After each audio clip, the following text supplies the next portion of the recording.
Next week, the high-stakes world of the North American LCS is hitting the road and heading to Vegas. Tickets are still available to see your favorite pros battle it out at the Mandalay Bay Event Center, but they're going fast. So head over to lulesports.com and reserve your seats. But now, we're going to return to the match at hand, Game 2 between Team Liquid and CLG, to find out who's going to be playing in the finals at the Mandalay Bay Event Center. Game 2, Liquid's coming in with a 1-game lead, but I want to talk about CLG. And Freak, you had mentioned Smithy being one of the players that you're looking at who's going to have to step up in order for them to come away with a victory. Yes, so to start things out, right, every team picked blue side when they got a chance, means these teams wanted first pick. And CLG first picked Nidalee, the queen of the jungle, who pressures the early game and takes it over. And none of that happened for Smithy. He's had some good mid games, but this did not happen here.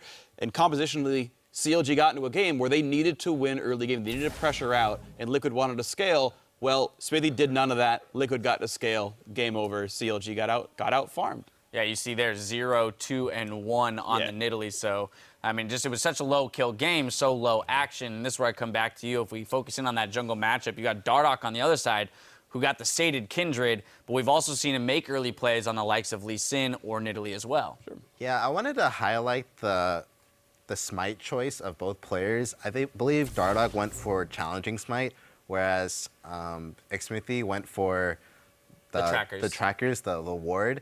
It doesn't matter how much vision you have if you can't fight him. So I think it's really smart of Dardoch to get the challenging smite just to fight on his side whenever he needs to. And I would really like to see a double challenging smite if they do go for the damage junglers. Of course, Gragas is a different scenario, but yeah, I really want to see the challenging smites go out and they actually fight, because I don't think I really saw much fighting. Yeah, that's a very nuanced change, but can definitely tilt the matchup. So glad you pointed it out there. Coming back over to you, Isaiah, what are you looking at in Game 2 that's going to tilt the matchup? I just think, fair or not, you need to see more out of Darshan if CLG wants to win this game. You know, he went even. It's not like he was severely underperforming or anything, but we need to see Darshan like smashing Lorlo pretty much. We need to see him working well with the Smithy.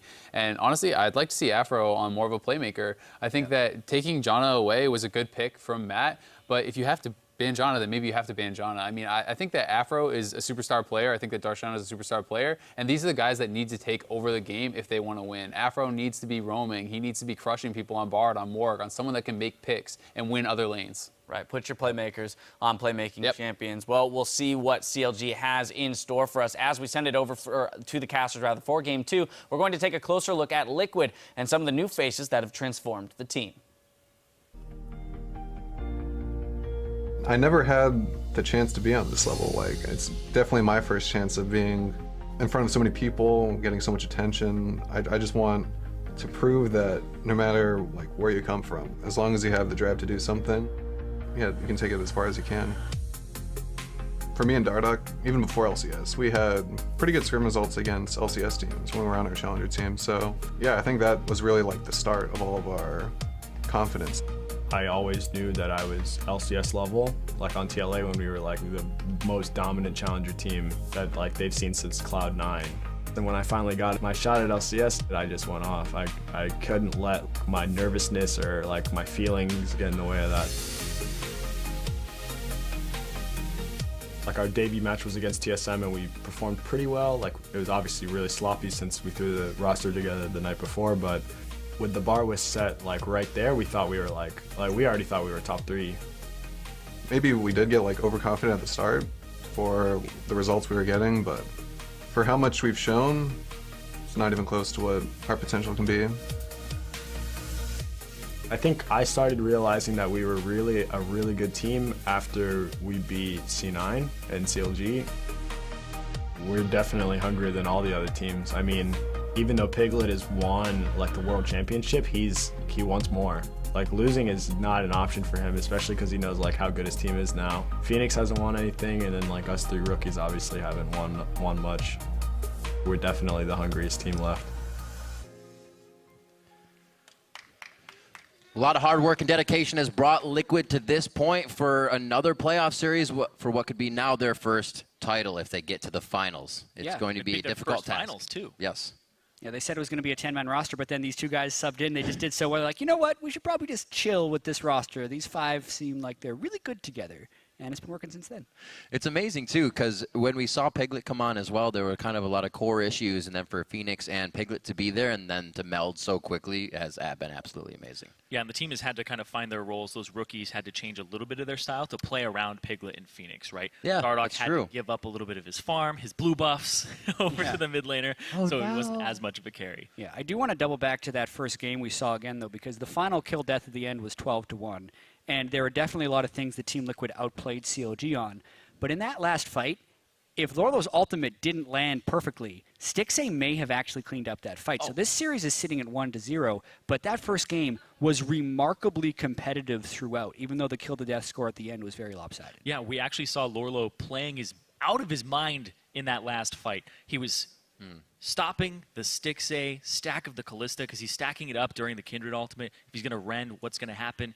And also, he tried to jump back in. Stixxay tried to jump back in afterwards, and he's like, nope, steadfast presence. And he actually stunted the Callista there, and then they all just turned. Yeah, and with that being said, it does bode well for Team Liquid coming into this game with how the draft played out in the first one. So all of these teams chose, as Freak mentioned, all of these teams chose blue side because they would prefer first pick.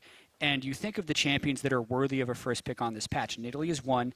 Echo could even be another one. Yet, in that last draft phase, CLG got both of them, and they got one on a slow rotation. So I'm really curious now that CLG has less flexibility in the pick and ban phase. It didn't look like Team Liquid had their idealized team composition in that game. Right? Kindred Karma first pick. And CLG got a lot of the power pick. So I'm really curious to see how this comes to play in this game too. Yeah, and when I'm looking at what TL picked, though, Poppy has been Lorlo's best performing champion across the entire split. Every time he gets that champion, you're like, well, he does a lot of damage, he engages, he peels for his team, he basically does everything you want out of a top laner, and then some. So the Echo is a champion that has kind of been coming up in popularity for the damage that it deals as a tank, but not always the peeling factor, and that's what he's doing for his tanks, is he's peeling, or for his carries, is he's peeling for them as a tank. Yeah, only if Echo can chrono break two people with that play. It's been cool. That's right.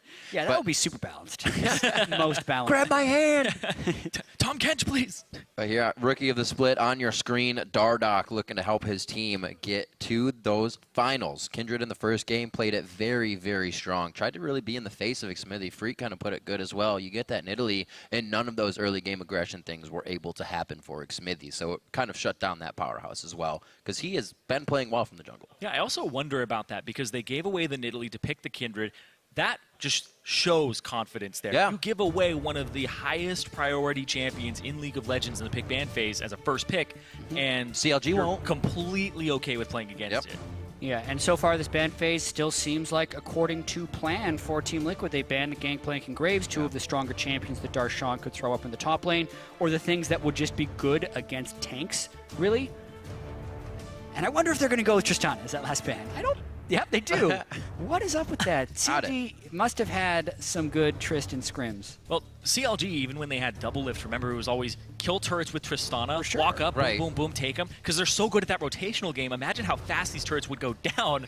Oh yeah, for sure. But that would have also been true throughout the entirety of the regular season. True. Tristana has evaporated from competitive play. It may excel something where as he went towards the end of the season, goes back to the Twisted Fate, that pressure of knocking turrets down, they just go global really fast and try to make moves even more. With the Trist down, maybe it shuts it right out of the book. Yep, it does. Who knows?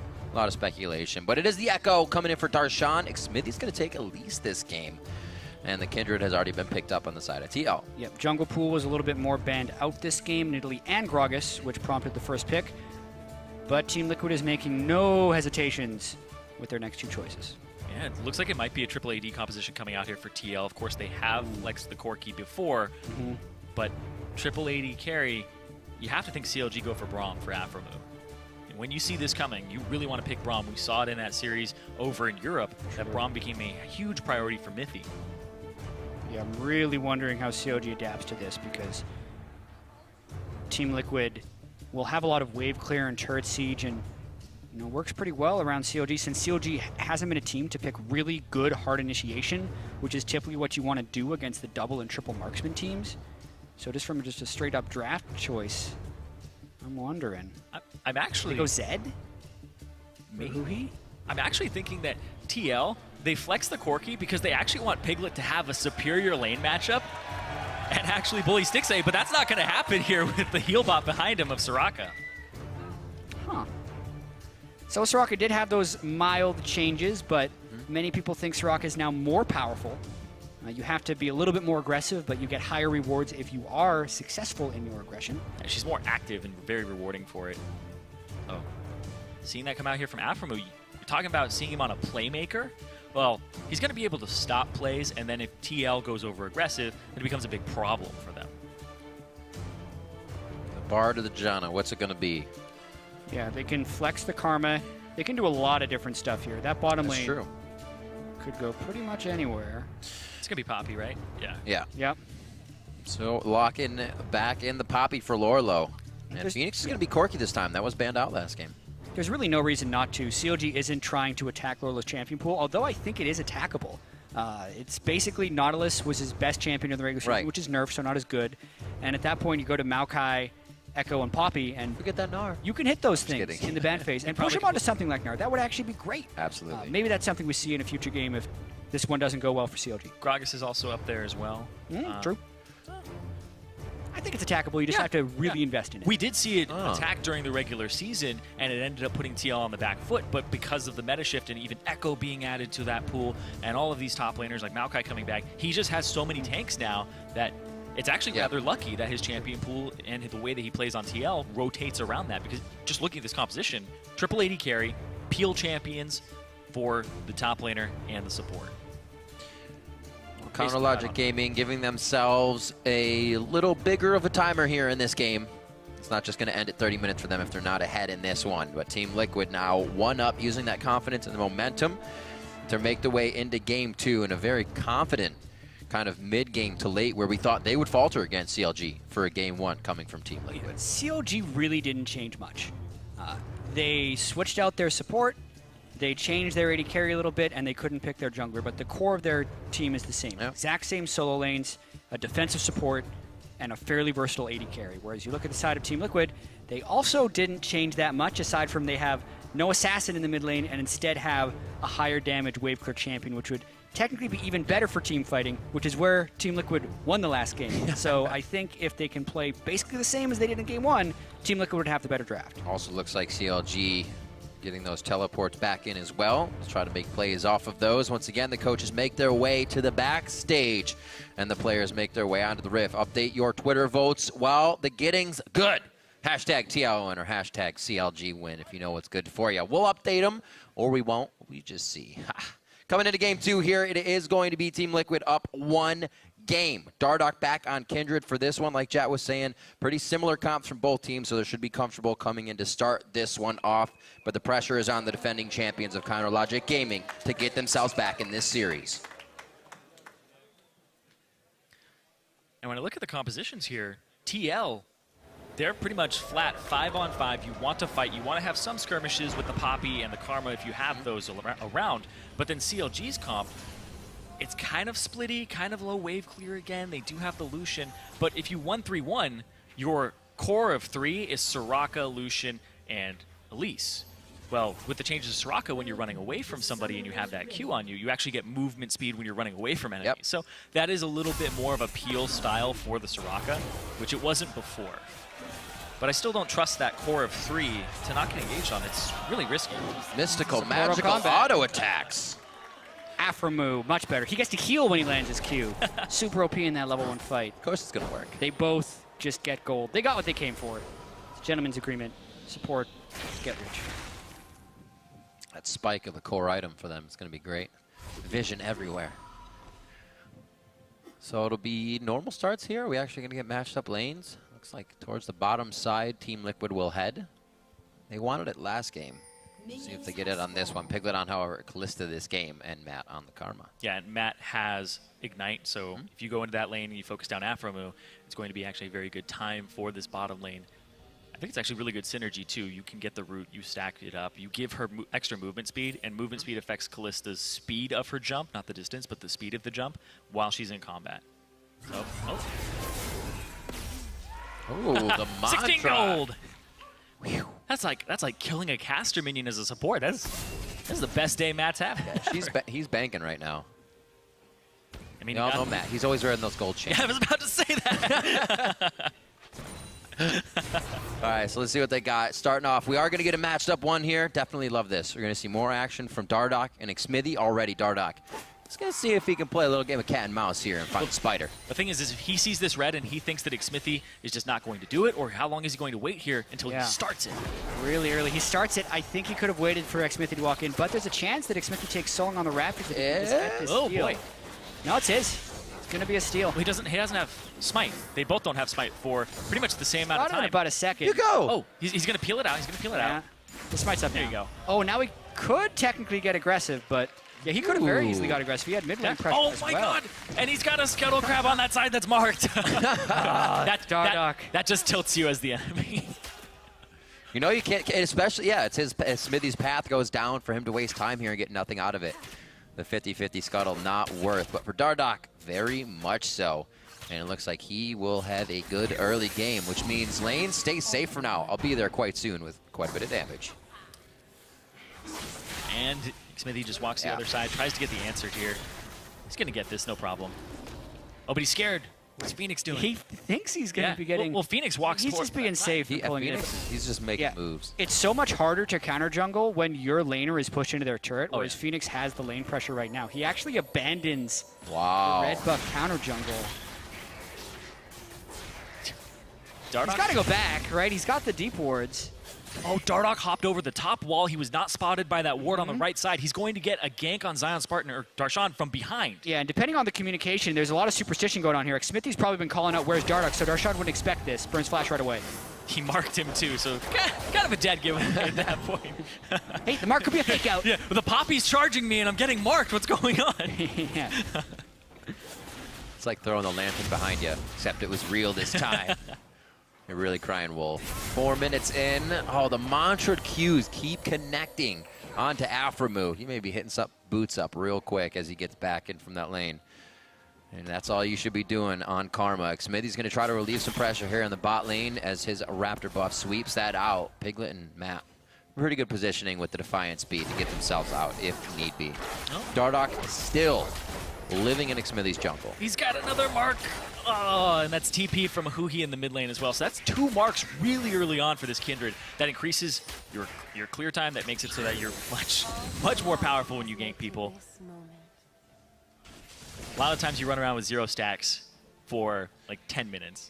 We've seen it for 30 in the LCS before. That's true, we have. Oh, man. He's gotten more than that in 4 minutes. Yeah. Lucker dog. A little bit of skill involved, too. He's got high map pressure. Oh, man. Skill on that scuttle crab. You got to know to go for it, man. It's 50-50. Yeah, don't clear Which it. side? So just in case. So Liquid aggressive still in the bot lane here, knowing Xmithy's not going to be able to do much. They're not going to give up this pressure. Keep trying to add it and harass Stixay onto the turret. Yeah, he's 8 CS down already. That's a full minion wave and a little bit more. So that's just been constant pressure here. And this Karma for Matt just seems to be like the Janna for him, but less full disengage. It's more protection and a little bit of engage. But it's the harassment. It's the lane dominance that he goes for right now. It's the poke. We mentioned it last game. I think it really benefits Piglet to have that initial movement speed, a champion that can instantly speed him up. They have a Lulu to protect him and whatnot. Now it's the Karma, and it works just as good. This could be real interesting and very swingy. There's a challenging smite completed by Dardoch. Yeah. Doesn't have a smite up, though, so it wouldn't matter if they do fight. But he's on this side. He's here first. But he's going to get root. Yeah, teleport into counter. Oh, Matt's choice was awesome. Defianced himself and put himself in front of the cocoon. The team chases now with Lorlo's teleport. A few more hits. The Rend is early for the slow, and they couldn't add the next few. Here's the TP coming in from Darshan. He gets the tether from Matt, but does not get locked down. And Piglet gets hit up first. The counter comes from CLG. It's the counter logic of the gaming, and it's the one that works. Matt's going to be the next one to be finalized. An Afra move and picks up a little on that one. And Team Liquid committed so hard to that dive with no way of matching what could be a double teleport to come back down at them. Well, Huhi actually got to walk there. Yeah, huge He didn't follow overcommit. at all. Yeah, I don't even think so. Huhi didn't have his teleport, but it's still the top lane teleport that can get you. Yeah. At the very start, they know Xmith is repelled down, so they think they can get him. But remember, they're fighting against a Soraka lane. Summoner heal as well as Soraka heals just pump him up so high. They take 2 total turret shots, one on Lola, one on Dardock, and then Darshan comes in and Huhi walks in. At this time, Team Liquid just has to bail, but they completely overcommitted onto that early game. Yeah, Piglet flashed, and he flashed after all of his spears had worn off. So he didn't actually have multiple Ren stacks inside of Xmithy at that point. If he had flashed a little bit earlier and answered Xmithy's flash immediately, he would have been able to continue stacking him and possibly killed him underneath that turret. Whew. So there's a little bit of indecision there. And it was like, am I flashing now? And then did it a little too late. But everybody was really committed to that call. The 2,000 gold lead for CLG really early in this game. And we know how they play with advantages. They like to run you around the map. And it still looks like TL wants to be aggressive bot. I think they swapped this as well. 6A's going top lane. They're going to try and catch these waves pounding into the turret now, but not going up against that bot. 6A wants free farm. They get 3 assists out of that as well, so you figure they're going to have items up. They just may not want to do it. Keep it safe here. This is, I don't think at any point during the first game did CLG have a 2,000 gold lead. And they have it already this early on. Not to mention, double TP is so good for running away with game. Yeah. We waited, what, 14, 15 minutes until we saw that double TP play coming out at all. And that one didn't even work in their favor. So here really kind of putting themselves in the driver's seat and giving themselves the gold lead, not waiting for it to come out. Packages are up.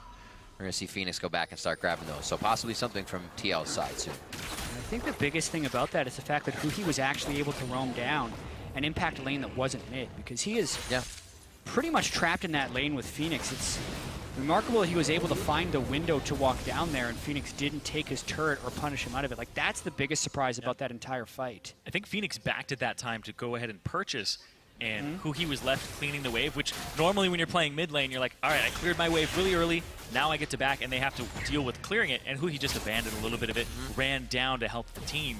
And that's the Huhi that we always knew was the guy that wanted to roam to the side lanes and affect those lanes, not play through mid. We didn't see much of that last game, and this game he was just able to just walk it out. He didn't even have to TP. Definitely working better for him. We were wondering when it would come in. CLG now matched on the top side by TL. What would be maybe some Rift Herald presence is kind of fizzled out there, and it's going to be a full-on fight if somebody wants it. The warding has been pushed into that blue side for CLG, so they definitely know where Dardock is going to be. And we see Xmithy. He's looking for top a little bit here, or looking to find Dardock. Just to get back to lane once again. Strong push to maybe move out once more. Yeah, but Phoenix is just going to rush straight back. I think he has the package right now. The thing here is Phoenix has the package, so for the short time, Team Liquid will have the mobility advantage if they wanted to counter a play that COD's going for. Oh, they're going top. Yeah, Huhi's on the roam. They technically know that Corky's on the way up here, and they know that he has package, so I don't think COG is going to be diving this one at all. They were gonna, but that's what the deep wards told them about. They had those set up for quite a while as well. I think Phoenix read that early, and he tried to get back to lane to start pushing it. Uh-oh. Never good to be the caboose. The straggler always takes most. There's a Soraka, though. Good Cocoon there is forced to flash, but Lorlo comes in with the TP, looking to finalize the kill for the team. Is the communication there? The follow-up from the package from downtown. Phoenix from across the screen. He's the one taking the turret, and Aframu runs for the hills as they take down 2 members of CLG. And Liquid strike back in one fell swoop there. Lorlo TPs, didn't even see that coming from the backside, and then immediately solos out Xmithy, and then Aframu on the side has to flash over. I love the ultimate too, because it put it on reflex there. Can Aframu heal this guy faster than we can do that last 100 HP? You're tired of Soraka heals, hit the guy with Poppy ultimate, no one can target him then. Then it's quick draw at that point. No, that was a big mistake by Xmithy. They knew they didn't want that gank in the first place, and he overstayed his welcome by a mile. Well, he saw Dardock with that ward too in the tri-brush, and he just sat there. Yeah, the whole start of this fight just shouldn't happen, because he was thinking, you know, maybe he comes up because Corky's not going to be able to dive, but they're still going to be outnumbered, and they still know that there's a teleport onto the Poppy. So he takes a whole bunch of damage. The teleport from the Poppy comes in. Lorlo stuffs the dash by Stixay, which eventually leads to the later kill, and they can't quite keep him alive. The fact that he caught Stixay on the tail end of that Poppy ultimate really did him in, and they could not get quite enough damage down onto Matt before they can secure the double kill. But all of that started because Xmithy was in the wrong spot. Yeah, and that repel was also really strange because he was repelling to make sure that his team could get to him. And then he got close. Right. Exactly. Everybody else closed in on him, and he had to abort it, but it still wasted time. It wasted valuable seconds. You got to think of how long before that we talked about CLG pushing the wards up. They were prepping that. They'd move bottom to top to try and gain control. All fizzled out in one quick play as it did not work, and TL actually grabs the advantage there. CLG's gold lead is shut down a little bit, but they still are ahead, and they're going to be able to move quite easily off of this turret. Bottom's waiting to be dropped by TL, but that's because they also get dragon pressure out of this. So, KiwiKit on the desk said, it doesn't matter how much vision you have, if you can't fight him. Well, Xmithy went straight forward, cooldown boots and Sightstone. Doesn't have any part of his jungle item at all except for the challenging smite. Yeah. And Dardoch already has Devour. He's already working on another attack speed item at this point. So you still can't fight him. But now you also can't see him very well. No, they have the Sightstone this time, so it is still a viable build. I'm typically not a fan of challenging plus Sightstone because it's kind of like you started to commit to the duelist You want some tree, damage, but then you don't. Then you realize you're actually going to lose the duel anyway, so you're trying to just bail yourself out by building a Sightstone. I also think Xmithy is the tracker's knife type. That's what CLG uses for him. Yeah. But yeah, maybe he just got a little bit too bodied in that first game by the challenging smite and wanted to go at himself, but I actually feel like this is worse. Speaking of bodied. Cash curse, I'm sorry.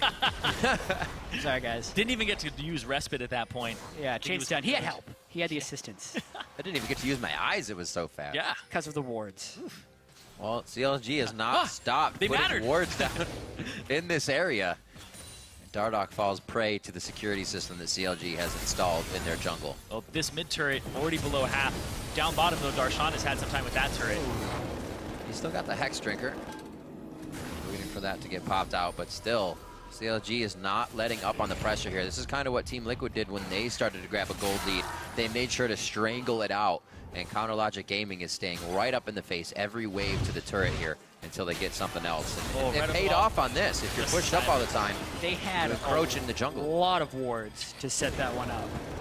And that's the main reason they got the kill. Meanwhile, Dardoch did not have the vision control of them coming up. I guess the Sightstone did matter for sure. That's the Sightstone kill right there. It is. It doesn't matter. This is what we get. It doesn't matter if he can see you, if he can't fight you, but if everybody can fight you. So CLG now on the objectives. Dragon already taken by Team Liquid, so they were going that route last game. Most likely try and stick on that timer once again. Smithy just trying to solo this way. He's like, hey guys, anybody? It's rare that we have that much silence at the Rift Herald that you actually get to hear the sound effect for hitting me high. That is a gross sound. Like, I just do not like it. All right, there we go. Had to mention it, I'm sorry. Right in my eyes, Like, that's what it would seem like if you get hit in a giant eye. Ooh. Oh, Dardoch looking for the stack. Actually, I was looking at Darshan's build. He went for the Dark Seal plus the Corrupting Potion. So just looking for efficiency there. It makes it incredibly efficient. It almost doubles the gold efficiency of Corrupting Potion. 5 stacks already for Dardoch. He definitely stays focused on it. He finds the windows to get in when the team doesn't need him. The lanes are pushed. They're able to pretty much get a breather here. CLG was just all up in their grill for the last 5 minutes. It seemed to slow down a little bit, though. Yeah, still a very competitive game, and we'll still see both of these teams scaling up. I'm really interested to see the difference of having a Soraka in the teamfight phase if we get there. Xmithy's having way more pressure in this game. Yeah. The red buff tag on there that they wanted to try and do. But yeah, that's a really good point. Xmithy is definitely, even with the start, kind of getting routed by Dardoch. Didn't get as much as he needed. Dardoch was in his face. He's doing a lot better. Yeah, I mean, I think his build path is just better this game. Last game, we spent a lot of time going double Thorns. This game, he's just gone for pretty much straight into the Iceborne Gauntlet, which is what he needs if he wants to have an extended duel against the Poppy. And I do feel like the Dark Seal is still a good aggressive item for the Echo, especially if he starts getting a few kills. I've seen Echoes get incredibly high AP numbers with that, as well as being tanky. Yeah, and just a little bit of a duel here, and there's Xmithy. They knew Lorlo just flashed on the last play, so Smithy flashes in for this one. Says, we'll get it this time. Piglet's trying to answer, but I don't know if he's going to get there in time. So yeah, just going to have to clear out the Krugs.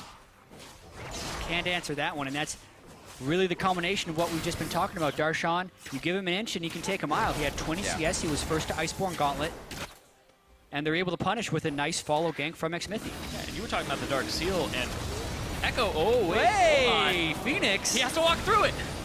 He's going to have a 2v1 for a second. Dardoch's not really there to help him out with too much mana, and they may have bitten off way more than they can chew. They thought it was going to be an in-and-out job, and it is definitely a let's get the hell out of here. Made a mistake. They have lost Phoenix already, and CLG almost looks like they want more. Darshan's going for the pressure so the team can get the turret. We spent all the first game praising Team Liquid for their patience and how they were never overcommitting for something on CLG. And then, almost as if seeming to make up for something, Phoenix just goes in wildly. Phoenix with the teleport. His trademark, I make play. And no, not so much this time. CLG was on top of that play and almost on top of 2 turrets now. A second tier push here in the mid lane. And it looks like they are thwarted for now. 44 seconds onto Dragon, not wanting to blow too much more in the way of spells. They're going to back up. Yeah, Be prepared. It's a 2.6k gold lead. It's only 1 turret down, 4 kills.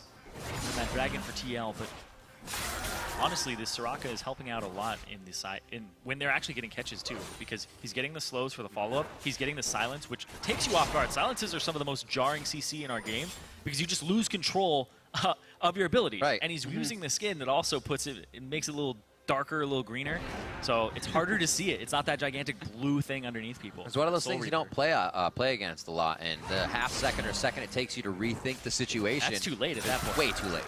Not enough time to be doing that in a fight. You can also use it pretty well to stuff a Kalista ult coming in, because if he gets thrown on top of it, he can't cast any spells to follow. A little hypey, but they got back up. Piglet, oh dear. No, I'm gonna go the other way. You go that way. Oh no! And we're both dead. They both split up. They both get taken down. Kills going to Xmithy and Darshan as CLG now starts to own the map. Something they really looked to do in game 1. Just couldn't achieve it. We've been seeing CLG zerg them down this game. We see 5 people in the bottom very early on. 4 people come back down to go on 2. And CLG, they're not doing that split. They're just collapsing over and over again.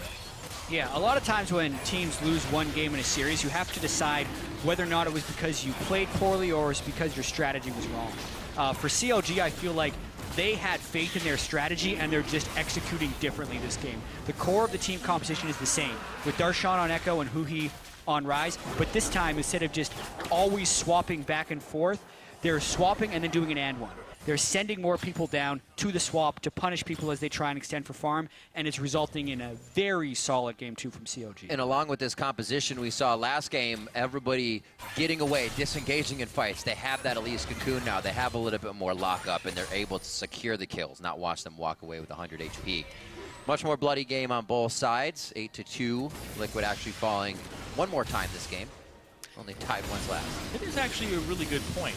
Because of the Elise, it actually makes it a little bit more fluid. Xmithy's had much more of an impact in getting those picks and having the team assist you. So the Cocoon versus what Nidalee would have brought to the table, I don't know, because Nidalee's incredibly powerful, but it's so strange that you would say Nidalee probably wasn't as good of a pick. Yeah, well, this time when Dardoch is just out farming and trying to take the Rift Herald, well, Xmithy was setting up kills or setting up Dardoch on its way to the Rift Herald, which then has given CLG theirs, because he's still fairly heavily getting out farmed. He had to go with the more defensive path of going the Sightstone, but it is paying off because he's been able to combo with his solo laners. Always the delicate balance a jungler has to have. It's one of those things you have to tell yourself, I'm helping carry, I'm helping carry. It's not I'm being carried, I'm helping my carries carry. You guys keep telling yourself that. Don't you play support? Hey, he has the carry. Calm down. I have a big heart. I'm a nice guy. All right, back into what's happening on the Rift here as Liquid making a very, very good story for themselves to come back in this series. Yeah, but CLG, defending champions, they want to get back there to those finals. That's why did I say Liquid? I meant to say CLG. Oh. Thank you. I'm trying to make a quiet point. Like, this is going to be big. And I mess it up. CLG also the number 2 seed, so based on playoff seeding, they would be the favorites coming into this matchup. It's just Team Liquid looked so good in the quarterfinals and took game 1 of the series. that it's still up in question. But if CLG is able to continue this one, we're going to be in for quite a good series if they get tied up 1-1. Ready for that. We had a great game going on over in EU, all the way to the scrapes. Let's get it back over here in NA. So again, Matt upgrading to Eye of the Teleport Watcher. from Darshan and from Huhi. Big fight. Lorlo Teleport off as well. That's going to be in the mid lane. Dardoch. Oh. Dardoch goes bye-bye. Oh, this is There's huge for no CLG. ultimate from Kindred on this. Piglet's going to get hit. Matt can't help him with enough Defiance Shield, and it looks like they are once again scattered. CLG has not found Liquid, and this is a good thing, in a grouped fight. They're always getting 1 or 2. They're picking them off and then doing what they want. Yeah, just a massive engagement there from CLG. They execute the double teleport, and it was so crucial that they could chain the CC onto Dardoch to stop him from being able to use his ultimate. And that just made everyone else on Team Liquid done for. They did not have tank line set up. CLG could teleport him behind them, and now they're forcing this Baron with confidence. Full Baron. All members are up for this. They're going to use it accordingly. The CLG loves to be that team to split push. They have more than enough reason to now. Let's see that one more time. TP's all over. And that was Flash Cocoon from Xmithy onto the silence from Soraka, so he couldn't even use Lamb's Respite, and then they just focused Piglet on the right side because Lorlo TP'd onto the left, so they sectioned him off. So Matt was supposed to be protecting Piglet, but the Karma doesn't have that intense peel that a Janna does. You can't really get that many people away at once. You kind of have that one quick spell, and if that didn't break you loose, well, fend for yourself. You're like, run, run! I have no more for you. So where do they decide to go from here? Counterlogic Gaming now completely in the driver's seat. Is that a Magi? Yes, it is. Is that what you were? I was like, what? I heard it. Where is it? It's the upgrade path for the Dark Seal. It is the Dark This Seal. is what you Yeah. do if you're crushing. Go. Everybody I talk to about Dark Seal is usually just like, yeah, you just sit on it. If it gets stacks, it gets stacks. It's fine. Upgrading it to Magi's is not very cost efficient, but Darshan went for it. It was either Smeb or Someday in the LCK who did exactly the same thing. He was crushing the game, he went Magi's, then he died and sold it like it always happens, but he still did it. I mean, he's Echo. So if he plays it right, he's got 2 lives. Yeah. Oh, looking for Xmithy. He's got to get over to Matt. There we go. down. Oh, that package! Phoenix a little too far forward, right in the Lamb's Respite. This is going to be a tough one. Everybody's going to pop as that goes down, and it's going to be Xmithy first. Piglet, no, yes! He gets the mat. That's rather Stixay, and they're going to push this fight out now. Lorlo taking a bit of damage on the outside, flashing forward for the Poppy, and he gets just that popped out of the fight. And now CLG once again standing in front of a turret they can take down, and who he feels he can add even more pressure to this. So Team Liquid's going to be forced to back and possibly even now give up an inhibitor turret with the Baroned up team. CLG going hard. Stixay under the turret goes down, but in a valiant effort, his team looks to clean up this fight, and there's the kill, the phase dive from Darshan as they head back for the inhibitors. 18 stacks, boys. He's going big. That's a huge fight, though, for CLG. Once again, the package was amazing from Phoenix, but CLG just had such a big goal lead, and I actually did not like Dardoch's ultimate in that fight. I felt like it actually kept CLG alive more than it did Team Liquid, and this is almost the inhibitor for CLG on. Oh, Afro. Oh! Oh, that's the shield. Making him clench, goes down, after move falls to the floor, and it is going to be Liquid trying to repair the base now. They're going to have to stop the bleeding. Counterlogic Gaming so strong in these fights. There were a couple moments in that fight where it's that old school, I'm helping, where Dardoch puts down his ultimate, but also Matt gave Xmithy a repel out. Walks to the left, perfect repel space, and oh man, that's the Elise dream right there, where they have to recollapse on you right here. Throws him in, and then he walks to the left instead of up, when you know Phoenix is going to try to get there first, and Xmithy gets saved by, oh man, it gets saved by Dardoch for so long too. And Huhi was able to sit in that ultimate with a lot of safety as well, while just DPSing Team Liquid, who is very healthy. I know that Dardoch has been getting pressured very heavily this game. The burst potential from COD is very high, but they really could have used this ultimate later, and it hurt them in the moment. Yeah, because the last few times he'd been silenced, and he would have wanted to use it or cocoon. Exactly. So he wanted to get it out early because he's been so heavily CC'd. There's a lot of things that stop him from being able to cast it. You don't want to be that guy where you haven't used your Kindred ulti in 3 fights. So. It always seems so dangerous as well when you're the team that's behind. When you throw that down, it always seems like the stronger team has time to kind of sit, think about what they want to do next, right? They're already going to win the fight. They made you pop your ult. They just have a chance to see how they're going to do it, so it makes it that much more dangerous. A lot of the time, when they're up. Depending on the opportunity, if a lot of your members are low and they're at about medium HP, Yeah. popping it is so good because then you get them into your danger zone where you're able to destroy them afterwards. So then it becomes that quick draw thing where can you rend right at the moment? What happens? Who gets what spell out? But that one was just flat out saving Xmithy for a long time where he probably should have died off of the rappel coming down, but Matt gave him a good spot. So where do they go from here? Around the horn it is. It's going to be Darshan to the top. The rest of the team to the bottom here as they take out the last few outer turrets. Still looking for this inhibitor in the mid lane. And it looks like it's going to be the next thing that they go for. Back here from Suhi. He's got himself a Guardian Angel, kind of sticking with what last game was. yeah, I wanted to look at the ability power. the ability power because what I was going to say before when he had the Dark Seal and why it's such a good buy for on Echo, Darshan. Yep. Yeah, on Echo is Echo has actually already been tuned more towards being AP as opposed to tank. It happened when the tank jungle Echo thing was happening and people were buying Cinderhulk on it, so it was tuned towards that. So the AP ratio is actually really high. I think it's like 130% on your shield. So it's supposed to encourage you to go AP so that when you throw out your W, you're tanky even though you're an assassin. But now he's a tanky assassin top laner and he doesn't even need his W, but it's just the damage that he's able to get from that. It's tuned towards AP ratios, and because he has so many stacks, it's so devastating. It's one of the reasons this hybrid build is so ridiculously effective is because he is now getting the AP ratio for the shield and his self-heal from his ultimate, and then also getting the double benefit from having the armor and magic resist to make those heals and shields more effective. So it's kind of multiplicative on itself right there. And Darshan is an absolute monster, which is what Azael was saying on the analyst desk he would have to be for them to win this series. And this has been an example of Darshan kind of putting his team a little bit on his back. The split push pressure, the rest of the team hopping on, helping him out. And it is definitely a team effort, but Darshan, the beneficiary, 507, 18 Soul Stealer stacks. Got to make it happen. Everybody else as well, adding in efficient damage and fighting correctly behind him to make everything work together right now. Sitting on a 10,000 gold lead, CLG's biggest so far. Here they go. Series, it looks like it could be the ending gold lead.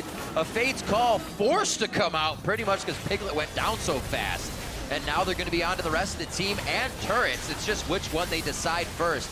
Taking a bit of damage. Locket goes out so they can mitigate it, and now they're going to be in. Whoa. A good hit coming out of Lorlo could really defy this. Taking the base. Darshan's very low. Huki will fall on the backside to Dardoch in the end of this one. And it's going to be the Guardian Angel that comes up, which gives the rest of CLG some time to move forward and start to get that damage down. The inhibitors are now something they can kill him. grab. Oh, wait. Soraka! Where's the focus? Isn't The even Guardian there. Angel, there it is. The kill coming in. What a mess inside the base. CLG figures we actually need to just get the objectives here. Oh It is my about God. 40 seconds on the clocks for the death timers. So they do have a bit of R&R to deal with, but Matt's not going to let them wait too long. Apologies, tilted by the Soraka. Just expected the heals to come in early. It was actually a summoner heal that kept him alive, but what a chaos. What a chaotic team fight. Very much chaos. Go for it, Cyrene. Much chaos. Such fight. Yeah, I was actually very surprised that Xmithy was the one that Lorlo started to dive at the start. He just tries to barrel through the fight and go straight after him. It's a little strange. And then Phoenix gets saved again. Good ultimate from Lorlo. That's the type of fight that they need. Yeah. And Aphromoo dies there. Good ultimate from Lorlo, good ultimate from Dardoch, and I think CLG was willing to get a super aggressive because they knew they killed Piglet at the very beginning of the fight, but there's still technically 2 marksmen on Team Liquid, which makes it fairly dangerous to go in, and Stixxay absolutely takes too much damage from the turret there before getting stunned in. On CLG, they have a very strong pole position to win this game with 2 inhibitors being down, but there's still some risks if a great Poppy ultimate comes through in a team. Yeah. I'm looking at the items here. We have Ardent Sensor for Aphromoo to increase his his AD carry, and also just even Darshan and everybody on his team. And then we also have Zeke's Herald for Xmithy. This is a fully stacked Magi Soul Stealer, by the way. All 25 glories. I went old school. It's Harbinger. Not bad. Yeah, so it's I wasn't going to correct Yeah, thank you, Rip. a bonus 125 ability power just from that item. So you can say that Darshan, So crazy. he is already 3,500 gold ahead of Lorlo. That's not counting the insane efficiency of a max stacked Medjai's. Oh, and he gets that 10% movement speed as well from it. And his passive, he's already fast. Yeah. Already super fast. Really synergizing and build together. You don't get a chance to do this very often, so when you do, put it right in that inventory. 609, and like you said, Jet, definitely living up to what Azale was saying on the desk. If they're going to get through a next game, there's got to be some star power from this guy. Yeah, and he's going to set up a split push right here, which is going to be, I think, mostly unanswerable for Team Liquid. Team Liquid's going to try and fight to 4v5. Darshan's teleporting in from the backside. Oh, but Dardoch got rooted so far forward. Oh, Lamb's respite is down. Xmithy is right in the front, and they're going to pop Dardoch immediately. There goes Matt. Next falls Phoenix, and it just collapsing like dominoes. Piglet's going to be the next one. Lorlo tries to hammer one home, but he misses through. And they're going to hit the nail in the coffin. CLG takes down the final member of Liquid, and they're going to finalize this game. And without missing a beat, CLG back on their feet. They're going to even up the series 1-1, but it's going to take them a bit to close it out. They need these minion waves. And yeah, you could see the setup on that play was Team Liquid had very few options, so they went all in. You can't fault them for the end of this game, but CLG with a much stronger performance here in Game 2 to even the series and make it basically a best of 3. Absolutely a much better game coming in from Counter Logic Gaming. Much more definitive in the win, and they take Game 2 over Team Liquid. some of those 3-2 predictions on the desks are getting closer and closer to being a reality. Yeah, we knew these semifinals were going to be some of the most competitive semifinals we've ever had coming into North America, or at least that's what we thought was going to happen. And looking at this series in particular, we really thought Echo was going to be a huge priority in this series because it's the one champion for Darshan that fits the tank meta that he can also carry and split push on, which is why it was so peculiar that it fell in the draft in the first game. I don't think that's going to happen again. Team Liquid had the chance to first pick it, opted not to instead for the Kindred, and that did not pay off this I was very surprised by the Kindred because I know Dardoch likes to play Lee Sin or Gragas into Kindred just to destroy them and get them outside of the ultimate. So the Kindred first pick was a little strange. I know that Nidalee was banned out, so maybe they wanted to pinch the champion pool a little bit, but he still had the Elise in his pool on Xmithy's side, and he was able to come up big with it and affect that early game very heavily. So the draft, little all over the place and giving up a lot of priority here for Kindred, which I don't know how high that is up in Xmithy's pool. I think another small wrinkle would also be the Soraka coming in. Not many people have experience playing against Soraka. Very One true. of the big reasons Adrian could be so successful with it in the regular season. No, it's also in a very it's in a very strong state right now as well. And the bottom lane matchup here, Piglet did not have any type of teamfight impact this game. Some of that came from the lane. Thinking about the bracket, these teams probably scrimmed Immortals across the way. So CLG was probably like 1-2, let's practice. Well, Aframul, you know, picking up some Sorakas. Plays everything. Yeah. Well, we'll see. Let's send it over to the analyst desk to see what Dash and company make of that CLG win. Thank you very much, gentlemen. 1-1 in the series, CLG evening it up, and you know a lot of it did come from that Darshan, which was called out. An impressive scoreline and performance on the Echo for him. Before we get into the actual play of the game, though, I do want to go back through Champion Select because we saw some minor adjustments. Nothing too crazy from either team. That Tristana ban still coming through, but the Echo, the Rise, and then we saw Xmithy jump to the Elise, which was more effective after they banned out the Nidalee. Yeah, I mean, suddenly you're not in a situation where you're like, you have to hard farm to make it work. Like, you can do things with the Cocoon Ganks and whatnot, and that was really solid. We got stuff going.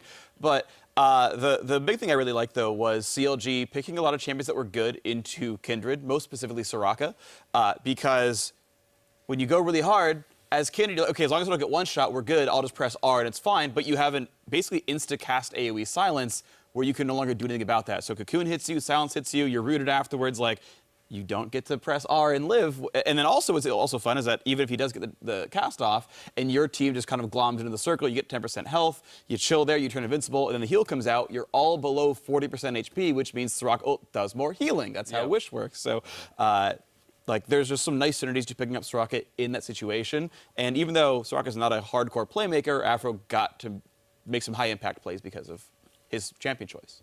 All right, now let's jump into actual gameplay. 6 minutes into the game, we already had a bloodier game, essentially, than the previous one. So we're going to pull up a replay here, and Kiwi, I'm going to let you run away with this. This is Liquid going on the offensive here after the gank. Kindred's doing Golem was ready to counter gank, and this is really good. This is a really quick position. A great teleport by Lorlo. Unfortunately, he starts with the E. Instead, he should have walked forward and just waited for Xmithy to flash, and then flash after Xmithie, and then use E. You can play it a lot better by saving your gap closes early. Now, Team Liquid overchased because I think they were kind of salty that they missed an easy kill, and unfortunately that led to their demise. And I feel like after this, they were kind of a bit tilted now because what came from a really good position ended up in a 0-3. So that's a really devastating to have. Yeah, I mean, it's one of those situations where you're like, this is free, like we have the TP. Lorlo is able to come in behind them, but he kind of botches it a little bit. Then they're like, okay, it's fine, we'll just get him anyway, right? And it all goes bad. And this kind of comes back to what we were talking about before the games. Darshan had to go big for his team to win. He's able to pick up a kill, first blood, mind you, and 2 assists there. He was already up on farm, and that allowed him to really snowball. He even already had Darksteel, so he walks in late with 4 stacks on Darksteel with like, thanks for the 12 AP. After that, he was like, I'm gonna get a Magi. he already knew. Once he capped out Darksteel at 10 stacks, doesn't go any higher. Let's buy him a Magi's, cap that one out too. And Liquid, honestly, you see him on your screen here. I actually have to give some flack to Phoenix as well, because Phoenix had just recalled on his Corki, and like Rise shoves the wave and walks down, and at no point it seems like Phoenix like, Rise is coming, he's gonna be behind you 4v5, like, stop chasing. Wait, Freak, where's Rise?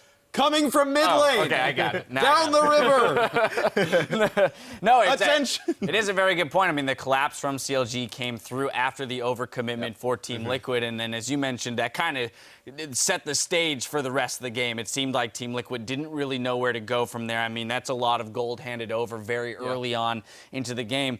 Echo going big. We saw a change in the build this time around. As opposed to starting Doran's Ring 2-pot, he went for the Dark Seal into the Corrupting Potion, which seemed to serve him a little bit better. We saw a CS discrepancy grow there. Now I want to jump a little bit further into the game, though, because the game still took a little while to close out. We're going to go to about 21 minutes into the game, a 3-for-0 for CLG in the mid lane here. That net's Baron, and it's off of a Team Liquid attempt at a turret. Yeah, and this is really interesting because it's, as we get the game started up here and the flank comes in, I'm going to wait for the actual fight to come in. Yeah, it's a double TP flank, trying to get the positional advantage. Poppy matches pretty early, and that's all cool. And yeah, just Dardock. Immediately silenced. Doesn't even need the teammates there, right? That's what this rocket pick does for you. Just gets you in on that one right away. Lorlo is in the backside. Okay, he pushes out Rise. That's cool. But the battle line's already broken, right? You already lost like one of your highest DPS champions. In fact, Dardock did the most damage to champs on his team by a significant margin. He gets one shot. It's not even a 4v5 anymore. It's practically a 3v5 where no one else just did anything. Yeah, and I mean, the thing is, it's like, yeah, Soraka is this kind of passive laner and stuff, not traditionally like a playmaker, and the plays that you make aren't necessarily flashy, right? But the fact of the matter is, there was multiple times that game where he was able to get in position, coordinate the CC, land the silence, and actually allowed them to kill off Kindred before he gets his Lamb's Respite off. And that actually just solo wins the fight. Has Kindred, if he gets his ult off there, that could be completely different.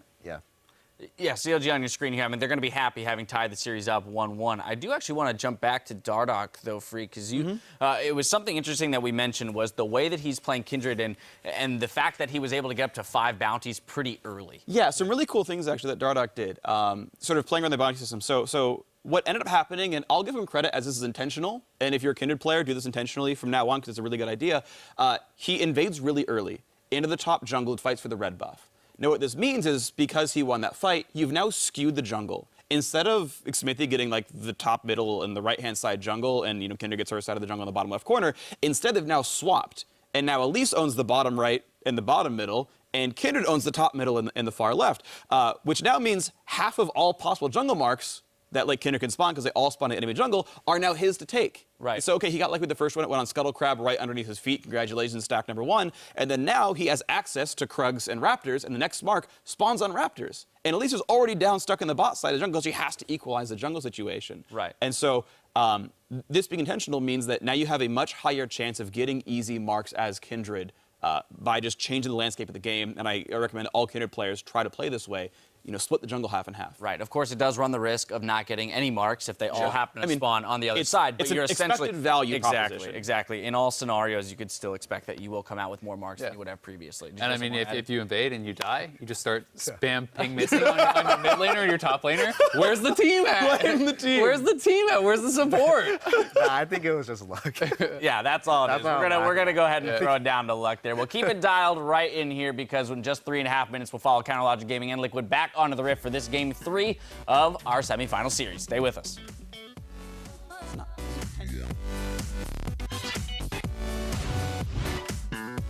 Dude, look at our match history. Our match history is so clean. Yeah, I have deaths on all of them. Oh, not me. He gets the tether from Matt, but does not get locked down. And Piglet gets hit up first. The counter comes from CLG. It's the counter logic of the gaming, and it's the one that works. To finalize the kill for the team is the communication there. The follow-up from the package from downtown. Phoenix from across the screen. It's too far from me. I'm a Poppy. I'm a Poppy. I'm moving to him, guys. Yeah. All right, Jay. They ulted me off. Carmen no flash, you got him, Darshan. I got him. And they're going to push this fight out now. Lorlo taking a bit of damage on the outside, flashing forward for the Poppy. They're going to pop Dardoch immediately. There goes Matt. Next falls Phoenix. Much more definitive in the win, and they take game 2 over Team Liquid.